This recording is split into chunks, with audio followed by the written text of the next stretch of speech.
마가복음 9장입니다. 마가복음 9장 14절에서 29절 말씀을 찾으신 후에 봉독합니다. 이 시간에 한 목소리로 봉독하겠습니다. 이에 그들이 제자들에게 와서 보니 큰 무리가 그들을 둘러싸고 서기관들이 그들과 더불어 변론하고 있더라. 온 무리가 곧 예수를 보고 매우 놀라며 달려와 문안하거늘 예수께서 물으시되 너희가 무엇을 그들과 변론하느냐? 무리 중에 하나가 대답하되 선생님, 말 못하게 귀신 들린 내 아들을 선생님께 데려왔나이다. 귀신이 어디서든지 그를 잡으면 거꾸러져 거품을 흘리며 이를 갈며 그리고 파리해지는지라. 내가 선생님의 제자들에게 내쫓아 달라 하였으나 그들이 능히 하지 못하더이다. 대답하여 이르시되 믿음이 없는 세대여, 내가 얼마나 너희와 함께 있으며 얼마나 너희에게 참으리오. 그를 내게로 데려오라 하시매 이에 데리고 오니 귀신이 예수를 보고 곧 그 아이로 심히 경련을 일으키게 하는지라. 그가 땅에 엎드러져 구르며 거품을 흘리더라. 예수께서 그 아버지에게 물으시되 언제부터 이렇게 되었느냐 하시니 이르되 어릴 때부터니이다. 귀신이 그를 죽이려고 불과 물에 자주 던졌나이다. 그러나 무엇을 하실 수 있거든 우리를 불쌍히 여기사 도와주옵소서. 예수께서 이르시되 할 수 있거든이 무슨 말이냐? 믿는 자에게는 능히 하지 못할 일이 없느니라 하시니 곧 그 아이의 아버지가 소리를 질러 이르되 내가 믿나이다. 나의 믿음 없는 것을 도와주소서 하더라. 예수께서 무리가 달려와 모이는 것을 보시고 그 더러운 귀신을 꾸짖어 이르시되 말 못하고 못 듣는 귀신아, 내가 내게 명하노니 그 아이에게서 나오고 다시 들어가지 말라 하시매 귀신이 소리 지르며 아이로 심히 경련을 일으키게 하고 나가니 그 아이가 죽은 것 같이 되어 많은 사람이 말하기를 죽었다 하나 예수께서 그 손을 잡아 일으키시니 이에 일어서니라. 집에 들어가시매 제자들이 조용히 묻자오되 우리는 어찌하여 능히 그 귀신을 쫓아내지 못하였나이까? 이르시되 기도 외에 다른 것으로는 이런 종류가 나갈 수 없느니라 하시니라. 아멘. 기도 외에는 이라는 제목을 두고 하나님 말씀 함께 나누시겠습니다. 마가복음 9장 저희들이 같이 봉독한 14절에서 29절 말씀은 믿음과 기도의 능력을 강조하신 말씀인데요. 예수님께서 말 못하게 귀신 들린 아이를 해방시켜 주시고 귀신을 내쫓아 주시면서 그것을 하지 못한 제자들에게 주시는 말씀입니다. 기도 외에는 이런 종류가 나갈 수 없다고 하셨습니다. 그래서 오늘 특별히 이 새벽 시간에 또 기도의 삶을 사시는 또 저와 여러분들이 우리에게 그 믿음과 기도가 동반되어져서 하나님의 능력과 은혜를 경험하시고 또 하나님의 복음이 증거되시는 삶을 살아가시기를 소망합니다. 13절까지 변화산 사건에 대해서 말씀을 주시고 뒤이어서 귀신 들린 아이의 치유 사건을 말씀하고 있습니다. 누가복음에서는 변화산 사건 이후에 예수님께서 베드로, 야고보, 요한과 함께 이튿날 내려왔다고 말씀하고 있습니다. 예수님과 세 제자들이 산 아래에서 내려와서 보니 나머지 9 제자들에게 와서 보니 큰 무리가 모여 있었고 제자들과 서기관들이 서로 자기 주장을 내세우면서 논쟁을 벌이고 있었습니다. 예수님께서는 논쟁하고 있는 내용이 무엇인지 물어보셨습니다. 서기관들과 제자들이 예수님의 권능과 권위에 대해서 논쟁하고 있었을 거라고 저희는 추측해 볼 수 있습니다. 왜냐하면 제자들이 귀신을 쫓아내려고 했지만 실패했기 때문입니다. 제자들은 말 못하고 귀신 들린 아이를 치유하는데 실패해서 서기관들과 논쟁에 휘말리게 되었고 그것을 보신 예수님께서는 안타깝게 여기시면서 그들이 실패할 수밖에 없었던 원인이 무엇이었는지 말씀해 주셨습니다. 기도 외에는 이런 종류가 나갈 수 없다고 하셨습니다. 그러니까 반대로 생각해 보시면은 또 기도하면은 또 하나님의 능력과 역사를 저희가 볼 수 있다는 또 말씀도 됩니다. 하나님이 하시는 줄 믿습니다. 말 못하게 귀신 들린 아들을 둔 아버지는 예수님께 선생님, 말 못하게 귀신 들린 내 아들을 선생님께 데려왔습니다 라고 대답하며 제자들에게 그 귀신을 내쫓아 달라고 했지만 그들은 능히 하지 못했다고 말했습니다. 귀신 들린 아들의 아버지는 예수님께서 모든 질병을 고치신다는 소문을 들었을 것입니다. 그리고 그 아들을 예수님께 데려왔습니다. 마태복음 4장 24절 말씀에는 그의 소문이 온 수리아에 퍼진지라 사람들이 모든 앓는 자, 곧 각종 병에 걸려서 고통당하는 자, 귀신 들린 자, 간질하는 자, 중풍병자들을 데려오니 그들을 고치시더라 라고 말씀하고 계시는데요. 각종 병으로 고통당하는 자, 각종 문제를 가진 자들이 주님께 나와 고침을 받고 주님의 응답을 받았습니다. 마가복음 6장은 예수님께서 제자들을 부르시고 둘씩 보내시면서 더러운 귀신을 제어할 권능을 주셨고 제자들이 나가서 복음을 증거하고 회개하라 전파할 때 많은 귀신을 쫓아내고 병자에게 기름을 발라서 고쳤다고 기록하고 있습니다. 제자들은 이처럼 전에도 예수님이 주신 능력으로 예수님의 역사하시는 것들을 경험했습니다. 아들의 치유를 위해서 그 아버지는 9명의 제자들에게 귀신을 내쫓아달라고 간청했고 제자들도 그 말에 흔쾌히 승낙했을 것입니다. 그런데 이번에는 귀신을 내쫓는 일에 실패했습니다. 그 아이의 아버지는 내가 선생님의 제자들에게 내쫓아달라 하였으니 그들이 능히 하지 못하더이다 라고 말씀하시는 것을 우리가 다 보게 되는데요. 예수님께서는 뒤이어서 말씀하시기를 믿음이 없는 세대여 라고 말씀하셨습니다. 제자들을 비롯해서 이스라엘 백성들의 그 믿음 없음을 책망하셨습니다. 한 세대의 믿음 없음을 보셨던 것입니다. 믿음이 없는 세대여 내가 얼마나 너희와 함께 있으며 얼마나 너희에게 참으리요 그를 내게로 데려오라 말씀하셨는데요. 긍휼이 많으신 예수님께서는 사랑의 주님께서는 믿음이 없는 세대예요 라고 책망하시면서도 그를 내게로 데려오라 하셨습니다. 불쌍히 여겨주셨는데요. 어릴 때부터 고통 속에 살았던 그 아들을 둔 아버지 그리고 이 아들은 얼마나 힘든 세월을 지나게 되었을까 저희들이 다 생각해 볼 수 있습니다.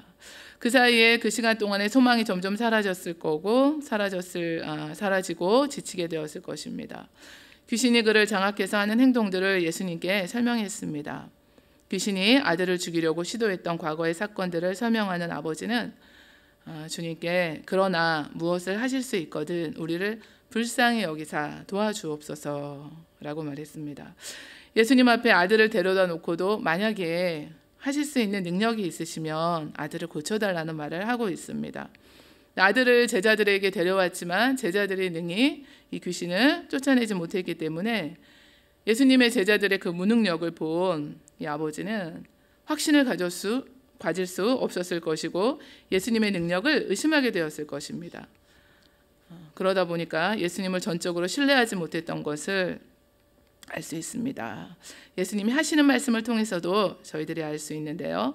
예수님께서는 그 아버지의 말을 되풀이하시면서 할 수 있거든이 무슨 말이냐 믿는 자에게는 능히 하지 못할 일이 없느니라 말씀하셨습니다. 예수님은 이 장면에서 이렇게 말씀하시는 것이 아니었을까요? 내가 할 수 있거든이라고 지금 말하고 있는데 나는 모든 것을 할 수 있다. 하지만 내가 할 수 있다고 내가 믿느냐 이렇게 말씀하시는 건 아니었을까요? 믿음으로 예수님을 섬기기 위해서 필요한 모든 것을 구할 때 하나님의 뜻에 합당하고 하나님이 기뻐하시는 것이면 하나님의 능력과 은혜를 다 경험하게 됩니다. 회당장 야이로에게 딸이 죽었다고 하는 말을 곁에서 들으신 예수님께서는 뭐라고 말씀하셨죠? 두려워 말고 믿기만 하라. 믿음을 말씀하셨습니다. 그 아버지의 믿음의 고백이 이어지는데 예수님의 말씀을 듣고 내가 믿나이다. 나의 믿음 없는 것을 도와주소서. 연약한 믿음을 가지고 나와서 예수님을 더욱 의지하며 나의 믿음 없는 것을 도와주소서라고 고백했습니다.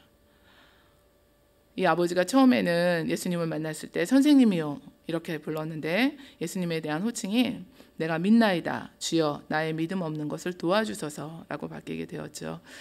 하나님의 긍휼하심을 믿고 하나님께 도움을 구하는 것이 신앙의 자세입니다. 늘 주님을 또 우리 성령님을 의지하시기를 원하는데요.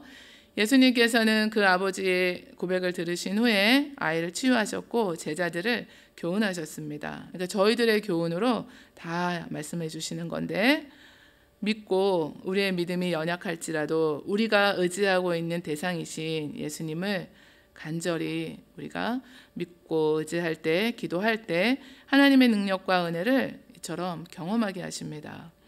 예수님을 찾아와서 겸손히 도움을 청했던 스로보니게의 여인은 자기에게는 예수님께서 자신의 요청에 응답할 만한 가치 있는 것이 아무것도 없다는 것을 깨달았습니다.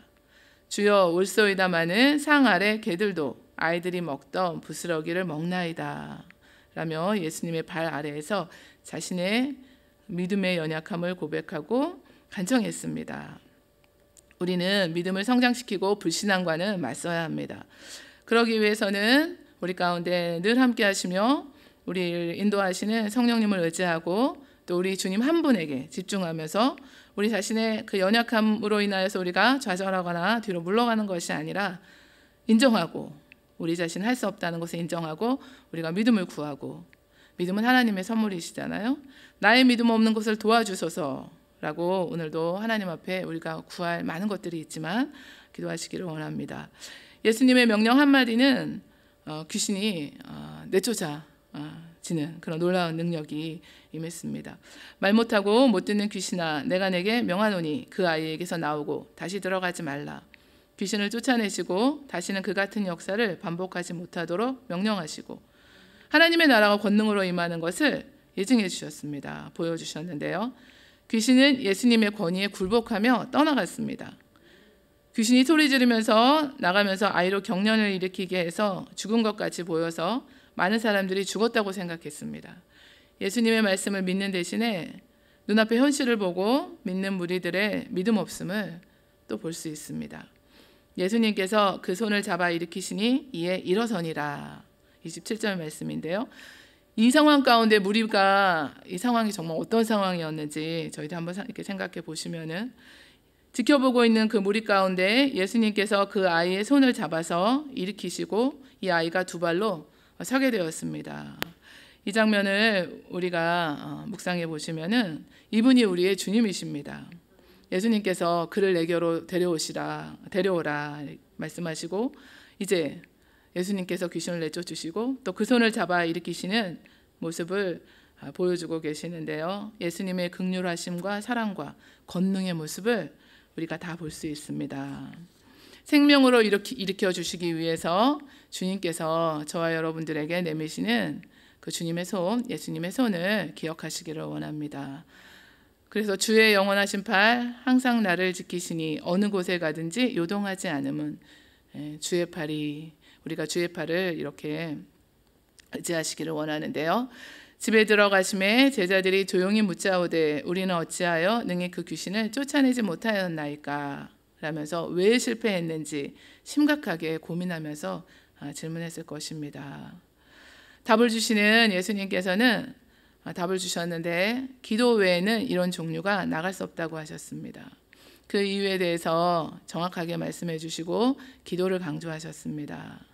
우리가 무엇보다 기도 생활하실 때 하나님과 바른 관계를 갖는 것, 자신을 믿는 것이 아니라 하나님의 능력을 간구하고 하나님을 신뢰하는 믿음의 기도를 우리가 드릴 때 우리 능력으로는 도저히 아이의 질병을 고칠 수 없었던 그 아버지 같지만 오직 하나님의 능력을 우리가 인정하고 그 능력을 간구하며 하나님을 영화롭게 하고 그리스도 예수 안에서 행해지는 믿음의 기도를 드릴 때 주님께서 역사하심을 믿습니다. 동일한 본문 우리 마태복음 17장 4절에는 우리는 어찌하여 쫓아내지 못하였나이까 라고 했을 때 너희 믿음이 작은 까닭이니라 진실로 너희에게 이르노니 만일 너희에게 믿음이 겨자씨 한 알만큼만 있어도 이 산을 명하여 여기서 저기로 옮겨지라 하면 옮겨질 것이요 또 너희가 못할 것이 없으리라 말씀하셨습니다. 믿음과 기도를 강조하고 계시는 것을 우리가 알 수 있습니다. 조지 밀러는 1838년 7월 22일에 고아원을 경영하는데 많은 어려움을 당했습니다. 기도는 하나님이 응답하실 줄 믿고 받기까지 기도해야 한다라고 말했습니다. 신앙생활을 어떻게 하면 좋은지 자문을 구하는 사람들에게 말하기를 너는 그런 믿음은 못 가진다라고 하는 사탄의 말에 속지 말고 성경을 묵상하고 기도를 계속하라고 권면했습니다. 바른 마음을 가지고 환난의 때에 위축되지 말고 신앙은 시련으로 연단된다라고 권면했습니다. 예수님께서도 기도 외에는 이런 종류가 나갈 수 없다고 하셨습니다. 영적 싸움 가운데 늘 우리가 최전방에 계시는 줄 압니다. 우리 자신의 연약함을 고백한 후에 우리 성령님을 더욱 의지하시고 나의 믿음 없는 것을 도와주소서라고 고백드리며 하나님이 하시는 일들을 바라보고 신뢰하며 믿음의 기도를 드리시는 저와 여러분들 되시기를 원합니다. 아프리카의 아폴로가 음보가 족속에게 전도하면서 죄를 책망할 때 그 족속 중에 악한 자들이 아폴로의 집에 불을 놓았습니다. 그때 아폴로는 집 안에서 기도하고 있었는데 불을 놓은 자들은 그 집 밖에 서서 아폴로의 집에 불을 놓지 말아라. 그는 나의 종인데 나의 명령을 준행하기 위해서 왔다. 라는 음성을 들었습니다. 이 말을 듣자 놀라서 집 안으로 들어가서 아폴로를 불에 타지 않도록 끌어냈습니다. 추장은 아폴로에게 거기서 떠나라고 말했지만 아폴로는 하나님의 명령이 음보가 족속에게 복음을 전하라고 했기 때문에 떠날 수 없다고 했습니다. 그는 다시 매를 맞고 던져졌지만 죽은 줄 알았던 그가 얼마 후에 다시 살아나서 전도하던 그 촌으로 돌아왔습니다. 그리고 추장이 회개하고 세례를 받았다고 합니다. 기도할 때 기도의 능력이 임하셔서 하나님이 하신 일들을 보게 하실 줄 믿습니다. 복음이 증거되게 하시고 영혼들이 주께 돌아오게 하시고 우리를 묶고 있는 모든 억압과 압제 가운데 어둠의 권세 가운데 능히 승리하게 하시는 줄 믿습니다. 오늘도 우리가 하나님과 바른 관계를 가지고 우리 자신의 연약함을 인정하고 성령님께 나아가서 성령님을 의지하며 나의 믿음 없는 것을 믿음 더해 주시기를 기도하며 하나님의 나라를 세워가시는 저와 여러분들 되시기를 원합니다.